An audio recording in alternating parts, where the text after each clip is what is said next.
భూమిలో నుండి దాని వేర్లకు కావలసినటువంటి నీరు అందుతూ ఉంది. నీటి కాలవల ఎవరినో అది నాటబడింది కనుక ఫలించే చెట్టు వలె అది ఉన్నది. దేవునికి స్తోత్రం.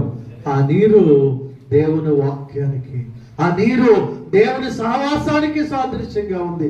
దేవుని సహవాసం లేకుండా, దేవుని వాక్యం లేకుండా ఒక విశ్వాసి ఫలించలేడు, అభివృద్ధి చెందలేడు. నీటి కాలువల ఎవరినో నాటబడిన, రక్షించబడిన ప్రతి విశ్వాసి, బాప్తీసం తీసుకున్న ప్రతి విశ్వాసి సంఘములో నాటబడ్డారు. నాటబడింది అనే మాటను ఎందుకు ప్రస్తావించాడంటే, నాటకుండా కొన్ని వస్తాయి. చూడండి, మీరు కొన్ని మొక్కలు పెట్టారనుకోండి, మనం పెట్టకుండానే కొన్ని మొక్కలు వస్తాయి. ఏంటి?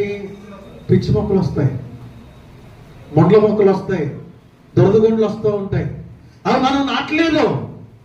కానీ సంఘములో ఒక విశ్వాసి నాటబడ్డాడు. దేవుడు నిన్ను సంఘములో నాటాడు. సంఘములో నాటి దేవుని వాక్యం అనేటువంటి నీరుని ప్రతి వారము నీకు అందిస్తా ఉన్నాడు. దేవుని వాక్యం అనేటువంటి నీరుని ప్రతి వారము నీకు అందిస్తా ఉన్నాడు. ఏమండి, జాగ్రత్తగా వినండి, ముగిస్తాను. ఆ పంట పొలం పక్కన, లేకపోతే నీరు వచ్చేటువంటి ప్రాంతం పక్కన మొక్క నాటబడింది. ఆ మొక్క చేయవలసిన పని ఏంటి?